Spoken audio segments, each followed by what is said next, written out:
نستعينه ونستغفره ونعوذ بالله من شرور أنفسنا ومن سيئات أعمالنا من يهده الله فلا مضل له ومن يضلل فلا هادي له ونشهد أن لا إله إلا الله ونشهد أن محمدا عبده ورسوله أما بعد فإن الخير الحديث كتاب الله وخير الهدي هدي محمد صلى الله عليه وسلم وشر الأمور محدثاتها وكل محدثة بدعة وكل بدعة ضلالة وكل ضلالة في النار. بسم الله الرحمن الرحيم. إن المنافقين في الدرك الأسفل من النار ولن تجد له نصيرا. رب اشرح لي صدري ويسر لي أمري واحلل عقدة من لساني يفقهوا قولي. اللهم أرنا الحق حقا وارزقنا اتباعه وأرنا الباطل باطلا وارزقنا اجتنابه. آمین یا رب العالمین.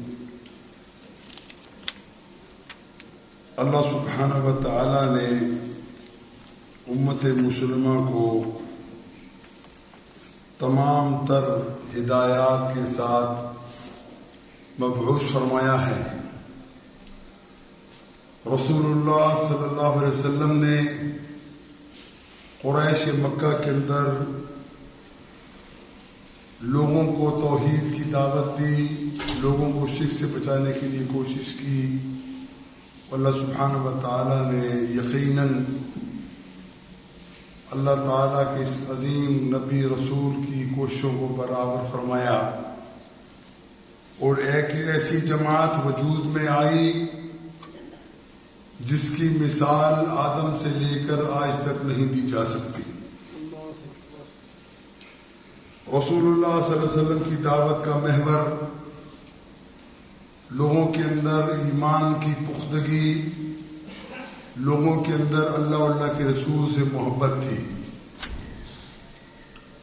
اور اس کام کے لیے اللہ کے رسول کے صحابہ رضوان اللہ علیہم اجمعین نے یہ چیز ثابت کر دی کہ جس شخص کے دل کے اندر ایمان داخل ہو گیا، اس نے اللہ کے رسول کا کلمہ پڑھ کر اللہ کے رسول کا ساتھی بننے کا عہد کیا، کائنات کی کوئی چیز انہیں اس مقصد سے برگلا نہ سکی.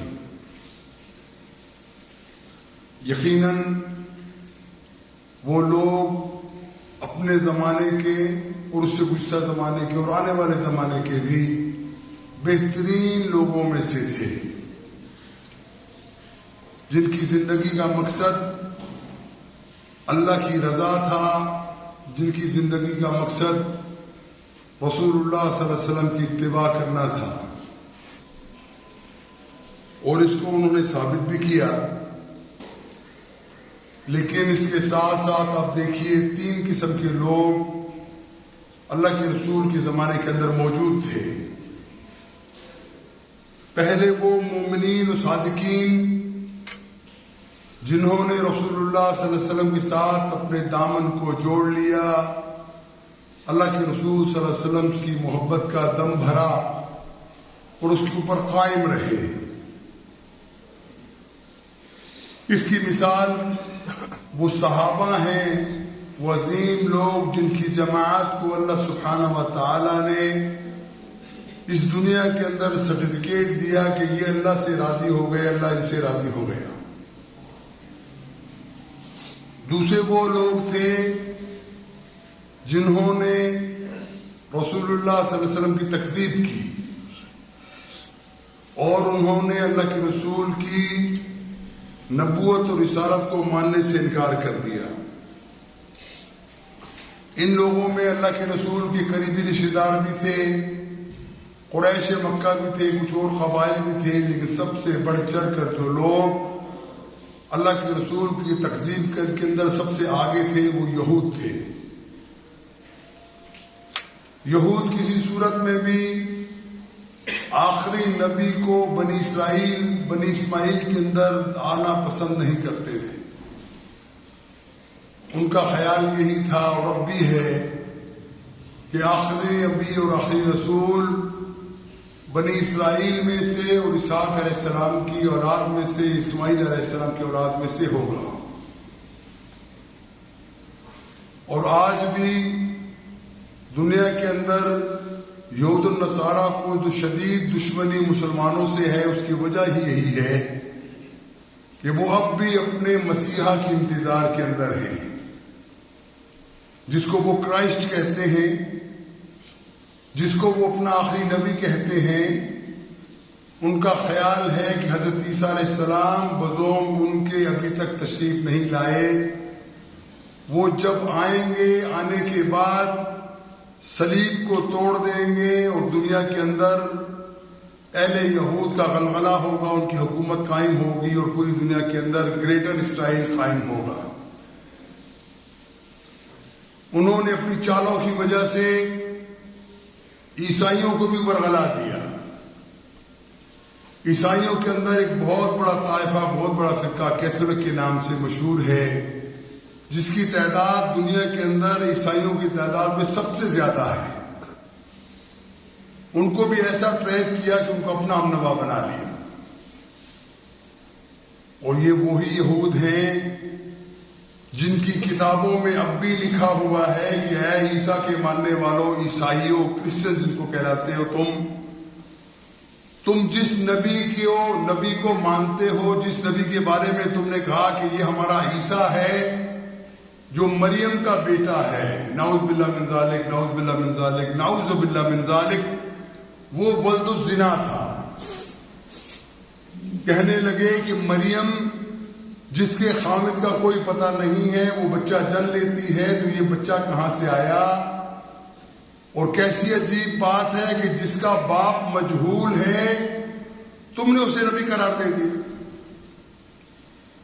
اور انہوں نے اپنے تئیں یہ پوری کوشش کی کہ کسی طریقے سے وہ عیسیٰ علیہ السلام جو یقیناً سچے نبی اور سچے رسول تھے، ان کو دنیا کے اندر جتنا تنگ کیا جا سکتا ہے تنگ کیا جائے۔ بالآخر اپنے طور پہ انہوں نے ان کو مسلوب کر دیا، جبکہ قرآن اس تمام قصے کو باطل قرار دیتا ہے۔ جب مریم علیہ السلام کے بارے میں ان کے رشتہ دار کہتے ہیں مریم تیرا باپ تو بڑا شریف آدمی تھا اور تو بھی بڑی نیک اور تقوی دار تھی، لیکن یہ کیا کیا تو نے؟ یہ بیٹا تو نے جنا۔ ظاہری طور پہ لوگ یہی کہتے ہیں کہ یقیناً مریم نے بدکاری کی، نعوذ باللہ من ذالک۔ مریم کہتی ہیں مجھ سے بات مت کرو، یہ جو چھوٹا بچہ میری گود کے اندر ہے چند گھنٹوں کا، یہ چند دنوں کا ہے، اس سے پوچھو اصل وجہ کیا ہے۔ پھر پوچھا گیا کہ یہ کیسے ممکن ہے کہ ہم اتنے چھوٹے بچے سے بات کریں جو ابھی تک آنکھیں بھی صحیح نہیں کھولی، اسے وہ بات کیا کرے گا؟ جب پوچھا گیا کہ تو کون ہے، تو وہ بچہ جو ماہد میں ہے، گود میں ہے ماں کی، کہنے لگا انی عبد اللہ، میں اللہ کا بندہ ہوں، آتانی الکتاب وجعلنی نبیا، اللہ تعالیٰ نے مجھے کتاب دی ہے، مجھے نبی بنایا ہے۔ یہ بات سننے کے بعد تمام لوگ اس چیز پہ قانے ہو گئے کہ مریم تو سچی ہے، تیرا بیٹا حق ہے۔ پھر دوسرا انہوں نے پروپیگنڈا چھوڑا، اگر مریم کا خامد نہیں ہے، بچہ بھی بول پڑا ہے، تو بچے کا باپ کون ہے؟ اور اس کے اندر وہ ایسا ٹریک کر کے عیسائیوں کو اس کام کے پیچھے لگایا۔ وہ کہنے لگے یہ عیسیٰ جو ہے اس کا باپ خود خدا ہے، نعوذ باللہ من ذالک۔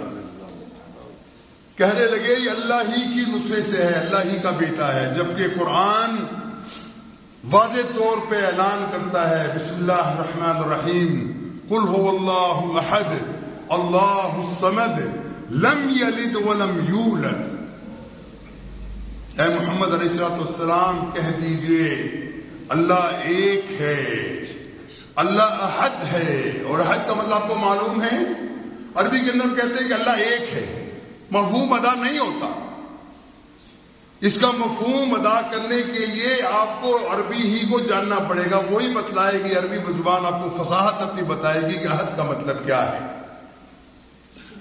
اگر بہت محتاط کر کے بہت گہرائی میں جا کے اگر کہا جائے تو احد کا مطلب ہوگا وہ یونیک ذات۔ یونیک ذات، یونیک کس کے کہتے ہیں؟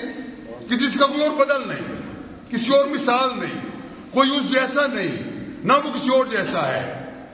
قل هو اللہ احد، اللہ ایک ہے، اللہ یونیک ہے، اللہ یکتا ہے، اس جیسا کائنات کے اندر کوئی نہیں ہے. اللہ الصمد، اللہ جو ہے وہ بے نیاز ہے، اس کو کسی کی حاجت نہیں ہے، کسی کی احتیاج اس کو نہیں ہے. وہ ہر کام کے اوپر خود کاربند ہے، خود عامل ہے، وہ ہر چیز کے اوپر قادر ہے، اس کا علم وسیع ہے، اس کی صفات اور صفات وسیع ہیں اور ناقابل یقین حد تک کہتے ہیں ہم سمجھ ہی نہیں سکتے اللہ تعالیٰ کی عظمتیں کیا ہے. قل هو اللہ احد اللہ الصمد لم یلد ولم یولد. یہاں پہ نفی کی گئی مکمل طور کے اوپر دو چیزوں کی. ایک اس کی نفی کی گئی کہ کوئی اللہ کا بچہ ہو سکتا ہے، اللہ کا کوئی بیٹا ہو سکتا ہے یا بیٹی ہو سکتی ہے. اور دوسری نفی کی گئی ایک عیسائیوں کی نفی ہے، ایک یہودیوں کی نفی ہے. یہی تو یہودی بھی کہتے ہیں عزیر ابن اللہ، عزیر جو ہے وہ اللہ کا بیٹا ہے.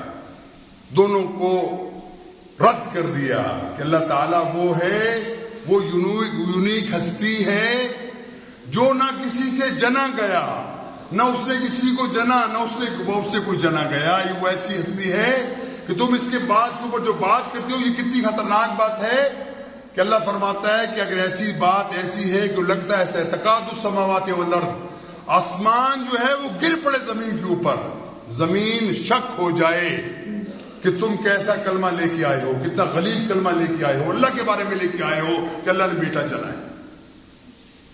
زمین کو بھونچال میں مبتلا کرنے والی یہ چیز ہے. آسمان سے بارش ہونے کی یہ چیز ہے کہ پتھروں کی بارش ہمارے اوپر ہو جائے کہ تم کہتے ہو کہ اللہ تعالیٰ نے کوئی بیٹا پیدا کیا. مکمل رد کر دیا اس چیز کا کہ یہ چیز جو تم کہتے ہو اس سے بڑا دھوکہ کوئی نہیں.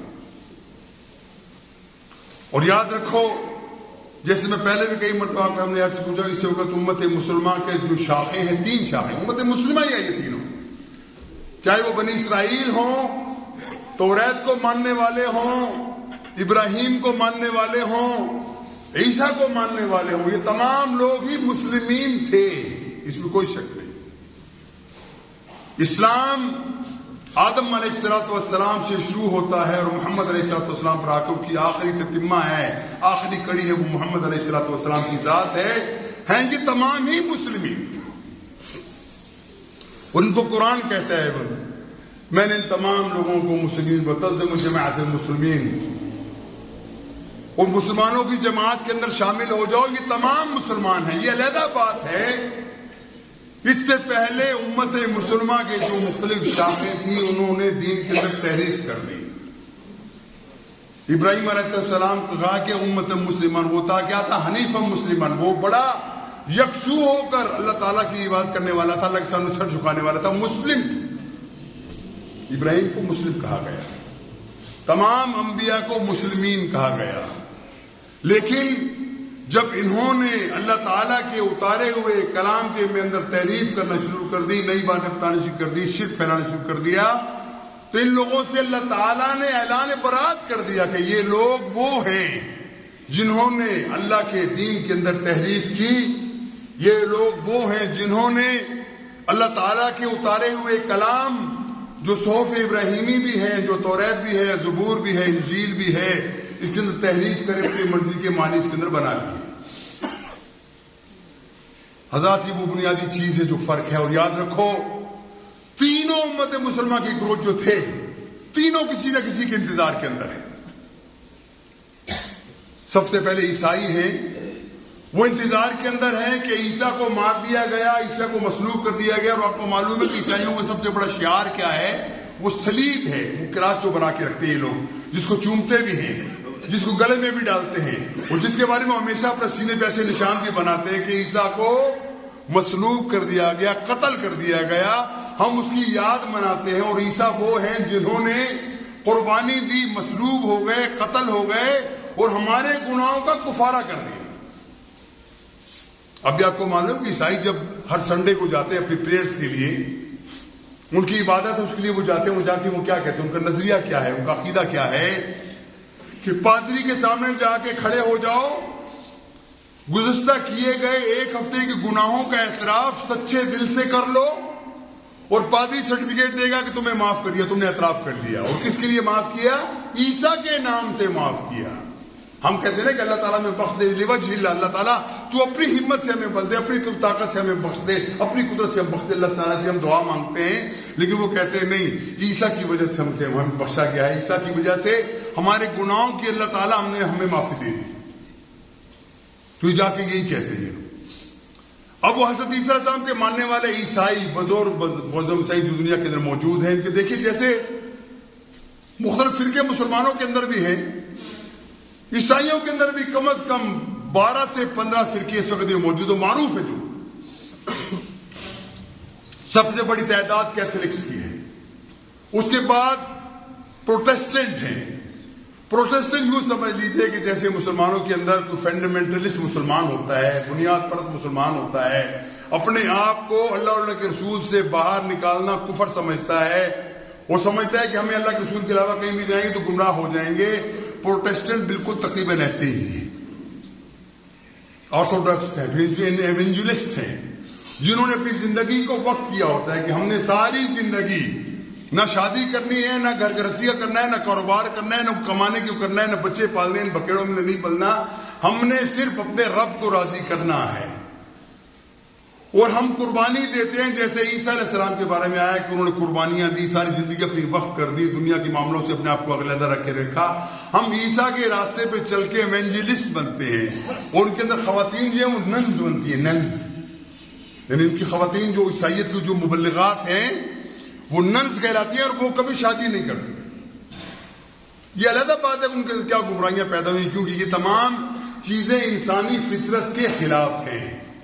جب آپ فطرت کے خلاف چلو گے تو یقیناً شیطان کو موقع ملتا ہے، وہ آپ کے اندر وہ کسی سے کچھ لگا کے سوراخ لگا کے آپ کے اندر چیزیں داخل کرتا ہے، اس میں کوئی شک نہیں ہے. لیکن کہنا ان کا یہی ہے کہ ہم حضرت عیسیٰ علیہ السلام کا انتظار کر رہے ہیں. حضرت عیسیٰ آئیں گے دنیا کے اندر، دوبارہ آ کے عیسائیوں کو اکٹھا کر کے ہماری حکومت قائم کریں گے دنیا کے اندر. دوبارہ ویسا ہی دین کا کام دے گا جو عیسیٰ کا ایک اور بڑا معروف وہ کہتے ہیں کہ عیسیٰ کہتے ہیں، اے لوگو، اے میری بات ماننے والے عیسائیوں، یاد رکھو جس طریقے سے اللہ تعالیٰ کی مرضی آسمانوں پہ پوری ہوتی ہے، میں چاہتا ہوں کہ دنیا کے اندر بھی انسانوں کو اللہ تعالیٰ کی مرضی ویسے ہی پوری ہو.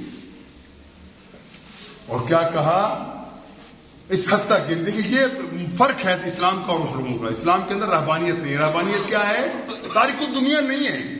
اسلام کے اندر کوئی شخص ہے کہ میں جنگلوں میں جا کے عبادت کرتا ہوں، کچھ کماتا کھاتا نہیں، شادی کرتے نہیں کرتا، ناجائز ہے، حرام ہے یہ کام.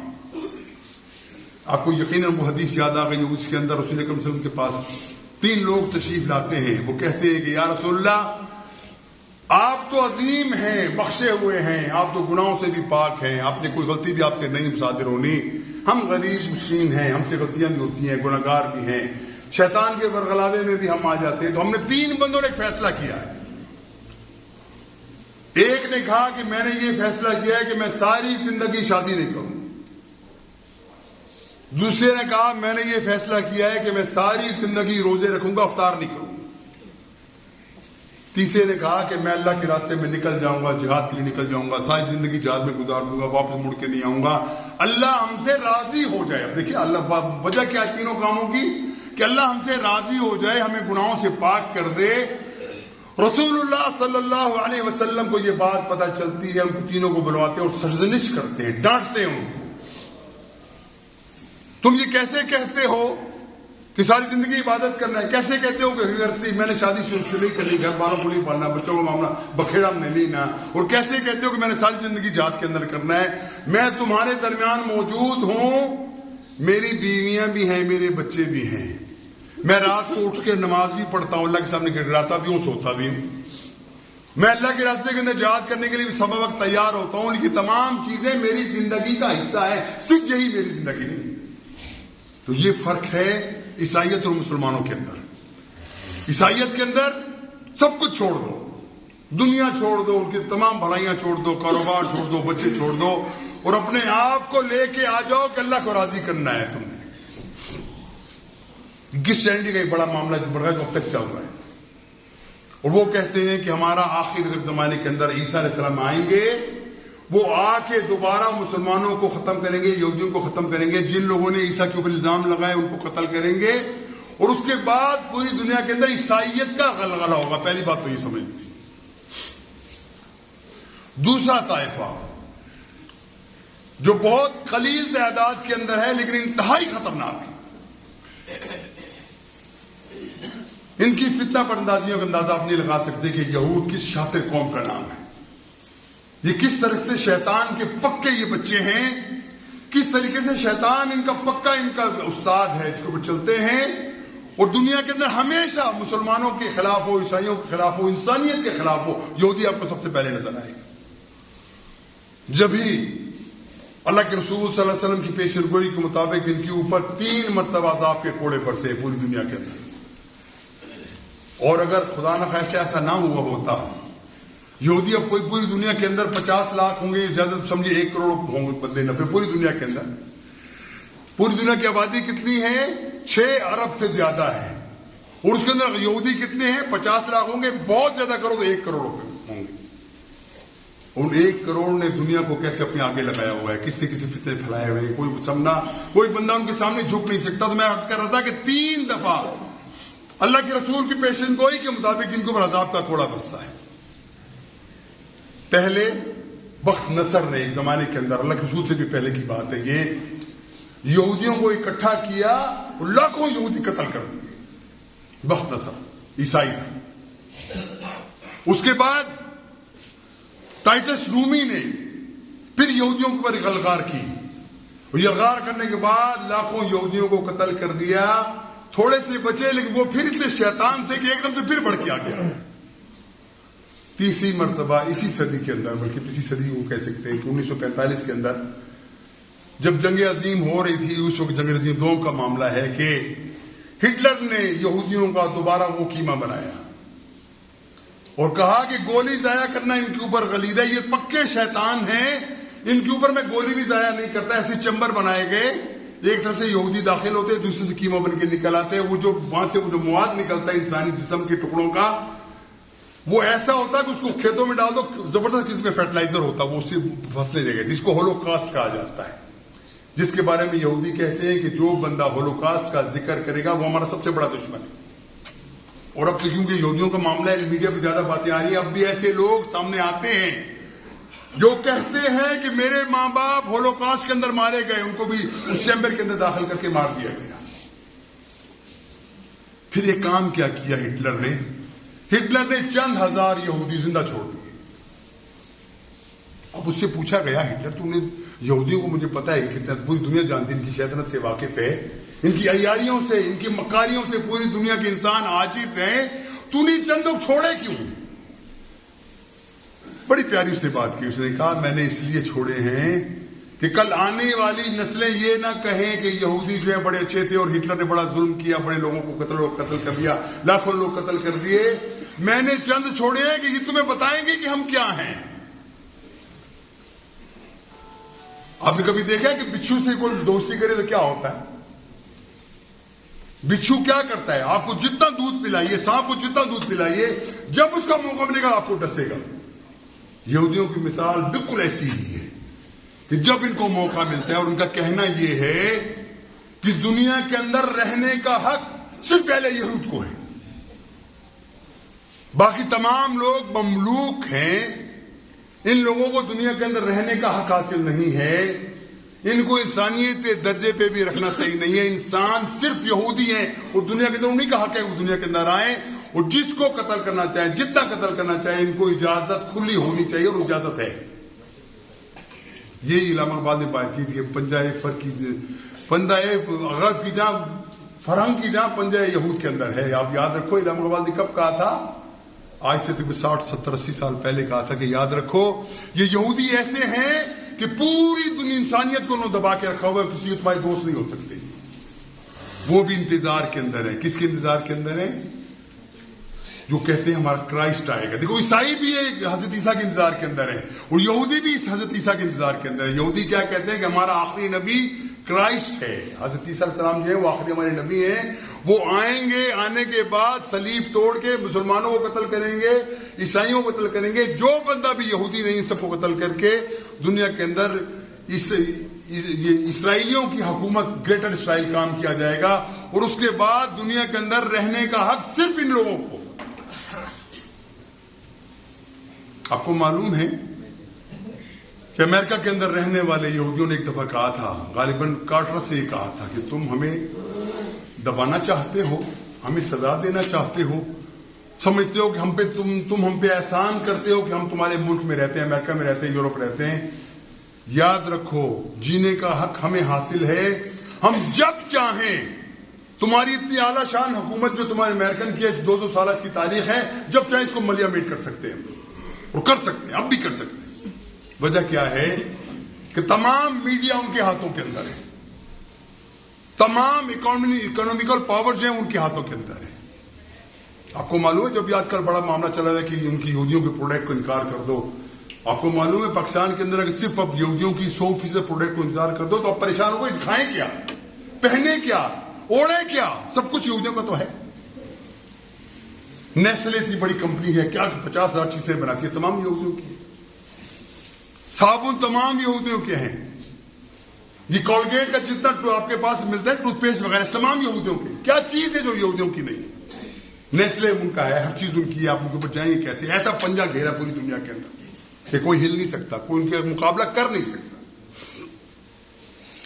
اور ان کو پھر بھی خطرہ کس سے ہے؟ عیسائیوں سے نہیں ہے خطرہ. ان کو چائنیز سے خطرہ نہیں ہے جو دنیا کے اندر ڈومینیٹ کر رہے ہیں اس وقت, سب سے بڑی پاور بن گئے ہیں وہ لوگ. ان سے خطرہ نہیں ہے. خطرہ کس سے ہے؟ یہ کلمہ گو مسلمان, نادان مسلمان, غفلت میں ڈوبا ہوا مسلمان, جس مسلمان کو احساس نہیں کہ وہ کتنے بڑے خزانے کے اوپر بیٹھا ہوا ہے. ان سے خطرہ ہے کیونکہ وہ جانتے ہیں یہ چنگاری جس دن شعلہ جوالا بن گئی ہمارا کچھ نہیں رہے گا. ان سے خطرہ ہے ان کو. اور یہی وجہ ہے کہ انہوں نے باقاعدہ بڑی حکمت سے عیسائیوں کو ٹریپ کیا